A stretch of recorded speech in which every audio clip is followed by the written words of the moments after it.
সকালের হালকা রোদ জানালার ফাঁক গলে রিনার মুখে পড়ছে।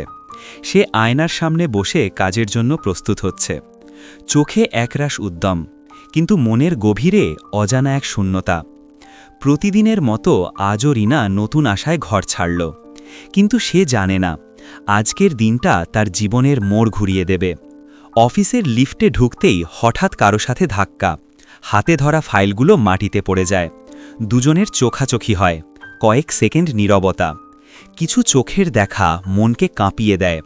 দুজনেই চুপ, কিন্তু মনে মনে এক অদ্ভুত টান। তাদের নাম রিনা ও আদিত্য। একই প্রজেক্টে কাজ শুরু করে। ধীরে ধীরে কাজের ফাঁকে হাসি, কথা, বন্ধুত্ব, তারপর একে অপরের জীবনে জায়গা। কখন যেন কাজের আলাপ থেকে জীবনের গল্পে চলে আসে তারা। ভালো লাগা কখন যে ভালোবাসায় পরিণত হয় কেউ জানে না। একদিন বিকেলে বৃষ্টির মধ্যে তারা দুজন অফিসের ছাদে দাঁড়িয়ে। রিনা বলে, জানো আদিত্য, আমার ছোটবেলার একটা গল্প আছে। বিয়ের সময় একটা নূপুর হারিয়ে ফেলেছিলাম।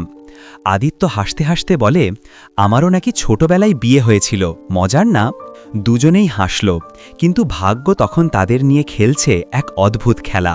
পরদিন রিনা বাড়িতে পুরনো বাক্স খুলে দেখে, সেই নূপুরটা এখনও আছে, আর তার ভেতরে লেখা একটা নাম, আদি। তার চোখ ভিজে ওঠে। জীবনের অনেক রহস্যই সময়ের সঙ্গে খুলে যায়, কিন্তু ভালোবাসার রহস্যগুলো খুললে মন কাঁপে। পরদিন অফিসে রিনা যায় সেই নূপুর হাতে নিয়ে। আদিত্য ডেস্কে রেখে যায় একটা ছোট খাম, ভেতরে চিঠি, তুমি কি আমার আদি? যে প্রশ্নের উত্তর সময় নিজেই দেয়, হয়তো এইবারও দেবে। আদিত্য খাম খুলে অবাক হয়ে চেয়ে থাকে। নূপুরের ঝনঝন শব্দ মিশে যায় তার কানে। তার চোখে জল। পর্দায় ধীরে ধীরে লেখা ওঠে, ভাগ্যের বাঁক। কখনো হারানো ভালোবাসাও ফিরে আসে, শুধু সময়কে একটু সুযোগ দিতে হয়।